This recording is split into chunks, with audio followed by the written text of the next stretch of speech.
Yo! Whoa! What is good, everybody? Today we're gonna react to Flightreact reacting to the NBA needs to fix this problem. Let's get started. What it do, flight crew? FTC. Flight team stand up! January is here. It is now an FTC new year. Happy New Year, FTC brothers and sisters, man. We got the NBA needs to fix this problem. Now, I'm going to make my predictions. From the thumbnail, it looks like Curry's getting fouled. I think Jimmy Howler is about to spaz out on these NBA refs not calling the fouls on Steph Shev, looking for L. Curry, man. So let's, you know what I'm saying? Dive deep into it. Spurs been doing the Thunder. 80's better than Giannis all time. Argue what they want. Y'all think that? SGA and the refs every game. Yo, who made this meme with SGA, man? Paul George do to deserve this video. Y'all got beef? I'm like, beef? Yeah. Like, we're out there competing, but beef. Kevin Love, Sharif Abdul-Rahim, Al Jefferson, Drew Gooden, Josh Smith, Tim Thomas, Antoine Walker, Lamar Odom, Jason Oh, yeah, I remember that. Name 50 players. The NBA season is in full swing, and it's about that time. We've got a new batch of hot takes to look at today. The good ones, the bad ones, and the downright atrocious. DFK sponsor. 5, 4, 3, 2, 1. Today's video is oh no, it's different. Hey y'all, chat and the niggas on YouTube. I'm gonna give y'all a warning. Head to 55. The little 10 to 15 seconds DFK ads will be starting around January 10th. I'm supposed to start it. Just giving y'all FYI, man. I ain't gonna lie, bro. They tossed a big, undeniable bag. I'll be stupid not to, and it's only a 6-month deal, so y'all be prepared. When y'all see it, just skip right over it. You know what I'm saying? With 2025 only 10 to 15 seconds. It's probably a good time to look back on a great year of basketball, Yeah, fond memories and bright futures. But instead, we're gonna do the exact opposite and dive into some of the hottest NBA takes the internet has to offer. Man, you know Reddit has that this crazy one shit that says the 2017 Cavaliers beat this year's Thunder. The Cavs team that lost to them are sweeping OKC. Y'all think that? The 2017 Cavs with LeBron and Kyrie sweeping today's OKC. Yeah, and this take I ain't gonna lie, I think it would go like 4-2. OKC's definitely getting at least 2 wins. But I think the Cavs got that. Falls under the umbrella of X team from the past beats this year's Thunder, which is also just a subcategory of X player from the past is better than current SGA. The worst discourse in all of basketball at the moment. First it was the Thunder aren't as good as the 2017 Warriors, then it was they aren't better than the 2015 Warriors, and now they aren't better than the 2017 Cavaliers. I saw someone say the Thunder wouldn't even beat the 2013 Pacers. What? Can we just give it a rest? I mean, yeah, I could see the Pacers. I mean, PG was nice that year, but... I knew one day fans of 2010s basketball would eventually become the unks that downplay the pedigree of future players and teams, but I didn't think it would happen this soon. We are now the 90s old heads we used to despise. No! They're trying to say we're the 90s old heads, bro? Fuck you mean by that, Jimmy Howler, bro? Hey, I'm out this conversation, right? The Thunder are too inexperienced. To the regular season doesn't matter if you 90s old heads. Playoffs. To, well, they won, but they barely squeaked it out over a mid-Pacers team. What exactly do the Thunder have to do to be taken seriously? Not only are they a great team, they do all the things we want great teams to do. They're homegrown, they play awesome defense, they're tough and physical, team-oriented ball, they don't rely on threes, they're deep, well-coached, composed. What other tests do they need to pass? I don't know who would win a matchup between the 2017 Cavs and this year's Thunder. That Cavs team was really good, and they did win one game in the finals against the greatest team of all time. But I do know that the Thunder have one of, if not the best defense in NBA history. They're 10 players deep, they have the reigning MVP, and they won an NBA championship. To say the 2017 Cavaliers would give the best team in the league today belt to ass is also saying the 2017 Cavaliers are far better than any team in the NBA today. And I just don't buy that. I remember at the time how people felt about that Cavs team, how they had many flaws, had an easy run to the finals, and were carried by LeBron. And as much as I wish it were true, prime LeBron does not conquer all. We have plenty of evidence for this. But this is just the way things go. People fall in love with a certain era, usually the one they grew up with, then in an attempt to preserve those memories, either completely rewrite or exaggerate what happened and tear down the new guys in the process. Do you know how many James Harden apologists have surfaced recently, praising his prime prime years and how unstoppable he was? And I agree, but these are the same people that hated his game when it was happening, called him an unethical, foul-baiting playoff choker. That clip is crazy. The only difference between being hated and being loved is time. At the time, you know what people said when the 73-win Warriors lost the championship in 2016? That they were frauds. It ain't worth a thing if it don't got that ring. As if because they lost in the finals, everything they did that season was in vain. Fast forward 10 years, and people are now using the 2016 Warriors as the gold standard of excellence. But the Thunder have it even worse. Not only did they win a championship, they've come into this season with one of the most dominant stretches in NBA history. Yes, sir. Day one of no za. Full 12 months of the whole year, no za. Let's get it. Day one, no Goonie. 10 years, I cannot wait. 364 more days to go, man. And historic and great the 2025 Thunder were, despite saying none of those things right now. We must refrain from becoming the thing we despise and give credit where credit is due. I do not like the Thunder's antics just as much as the next guy, but it is okay to admit that they are a great team who could probably go toe-to-toe with just about any team in NBA history.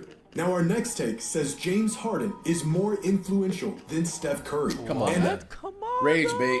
7 out of 10. Rage, As babe. blasphemous as this may sound, there is some truth here. Jimmy Steph High may Roller. have single-handedly changed the course of NBA history more than any other player. On a macro Obviously. scale, Curry caused a shift in the entire timeline of basketball. Right. But on a micro scale, when you look around the league and the archetype of players we see today, you're more likely to see influences of James Harden, for better or for worse. The step backs, the physicality, the crafty downhill scoring, the ball-dominant combo guards, the ways in which players get their points, the foul baiting. In a perfect world, everyone would emulate. I mean, I see the foul baiting that. shit, and that's literally flopping if we're being honest. It's just not a different perfect word. world, and there's no one else on the planet who can do what But Steph there's more does. players Harden's that have the Curry archetype versus Harden, I would say.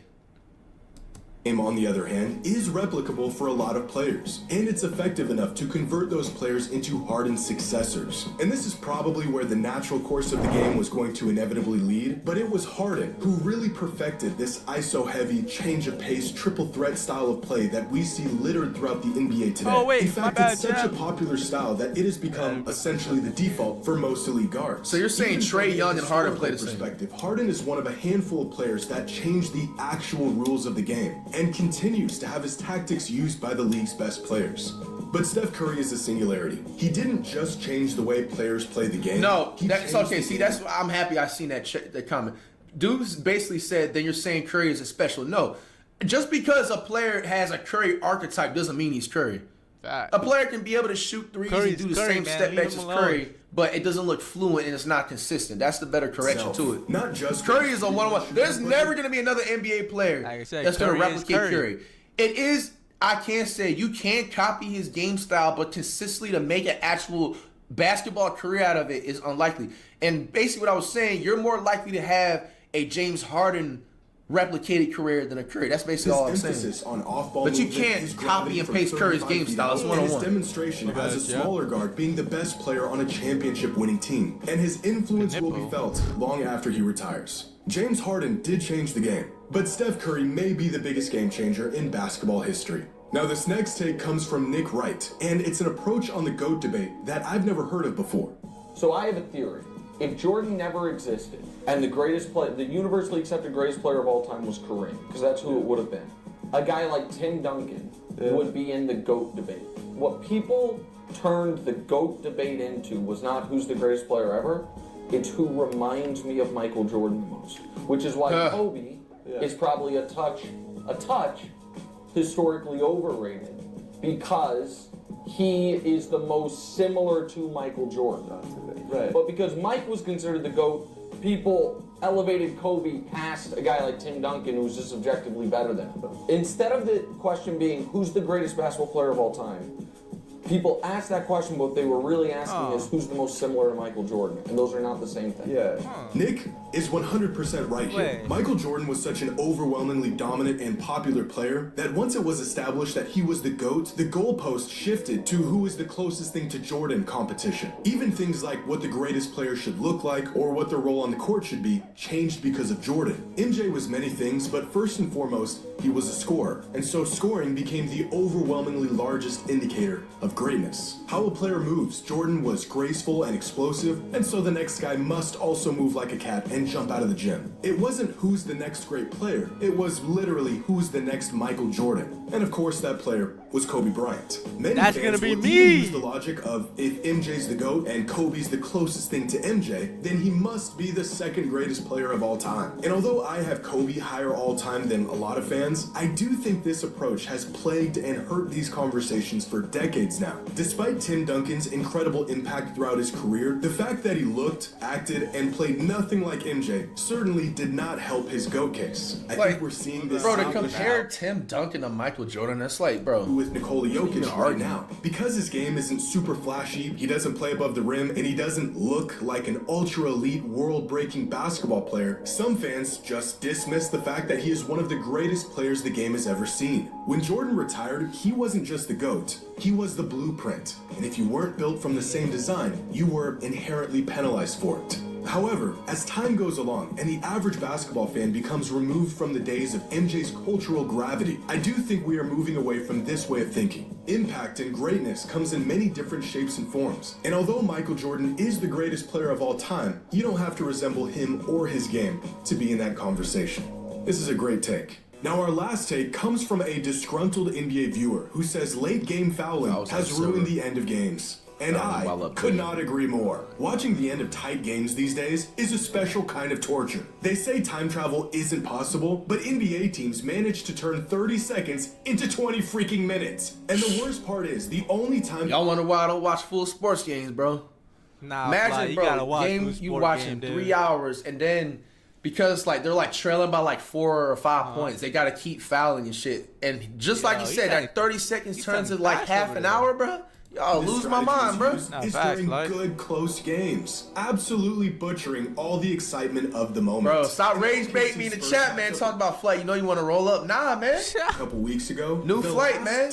Yo, who's telling my chat? Lasted nearly 12 minutes. This was a great game for 46 minutes with what could have been an exciting ending, pissed away with timeouts, commercial breaks, and free throws. And right when you think the bid is up and teams are going to stop intentionally fouling each other and let the clock run out, they inexplicably foul again, and now you're stuck watching another Wingstop ad. Look at the play-by-play of the final 25 seconds of this game. What have they done to the game I love? 20 fouls, 24 subs, and not a single lead change to show for it. Intentionally fouling late in games has always been a thing, but it wasn't until fairly recently when teams started regularly fouling while up 3, attempting to preserve their lead. So now instead of one team fouling, I do that on my team to avoid it by playing sound, disciplined defense. Both teams are out there just chasing each other around getting fouls. Now, this shouldn't be a hot take. At least, I don't think it should. But there are still a lot of fans who believe this is a legitimate strategy that shouldn't take a backseat to our viewing experience. That the priority of these teams is to win, not consider how entertaining it is for those watching. And this is a legitimate strategy, and I do agree to an extent. But that extent came and went a long time ago. Winning has always been a priority in the NBA, and that has never stopped the end of games from being entertaining before. A lot of people don't think this is a problem that needs to be fixed. But if we were trying to fix this issue, some plausible solutions may be once the clock reaches a certain point, say 1 minute left, the team getting fouled gets 1 free throw and possession.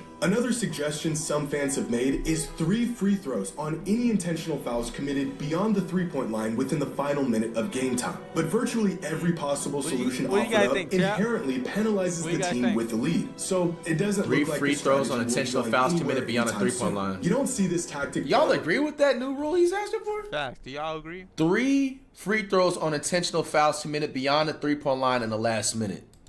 It doesn't look like this strategy will be going anywhere. Niggas about to be averaging, bro. You about to see 10-day contractors be averaging like 30 points per game by like 2030, bro, if that's the case. Hell no. You don't see this tactic play out in every close game. Bro, SGA putting up 40 every night. Get comfortable, buddy, because you're about if they actually call the fouls on Curry, he's getting 50. With some occasional free throws. This is a great take, but let me know what you think. Share your hot takes in the comments below. And as always, the hotter, the better. What you mean by that, High Roller? Facts, High Roller. All right, man. I ain't gonna lie. Yo, right, I would leave the NBA rules the same. Like, bro, at the end of the day, that's part of basketball, unfortunately. Like, yeah, it could look boring and repetitive, them keep fouling on, but, bro, them changing that rule to that, bro, nah, dog, that's gonna go left real fast. Real fast. All right, chat. That should be all.